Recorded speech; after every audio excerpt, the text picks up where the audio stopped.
अकोला जिल्हाधिकारी यांच्या नावाने पैसे मागणारे भामटे फिरत असून त्यांनी जिल्हाधिकारी अजित कुमार यांच्या फोटोचा गैरवापर व्हॉट्सॲपवर केला आहे।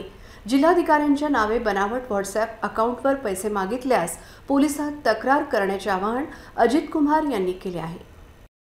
जिल्हाधिकारी अजित कुमार यांचे छायाचित्र वापरून व्हॉट्सॲपवरील बनावट अकाउंटद्वारे परिचित व नागरिकांकडे पैशाची मागणी होत असल्याचे निदर्शनास आले आहे।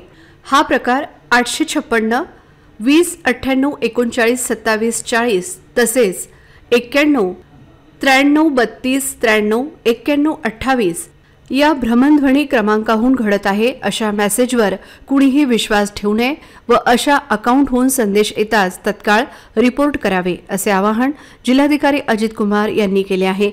आधार केंद्रचालक योगेश भाटी यांना जिल्हाधिकारी अजित कुमार यांच्या नावे असा मेसेज प्राप्त झाला। तो बनावट असल्याचे लक्षात येताच त्यांनी याबाबत जिल्हाधिकाऱ्यांना अवगत केले। याबाबत जिल्हाधिकाऱ्यांनी तत्काळ दखल घेऊन सायबर सेलला कायदेशीर कारवाई करण्याचे निर्देश दिले आहेत। अशा प्रकारचे कुठलेही संदेश प्राप्त झाल्यास कुणीही बळी पडू नये। अशा गुन्ह्यांना आळा घालण्यासाठी तत्काळ चौकशी तसेच कारवाई व नागरिकांना सतर्कतेबाबत भरीव जनजागृती करावी असे आदेश सायबर सेलला देण्यात आले आहेत।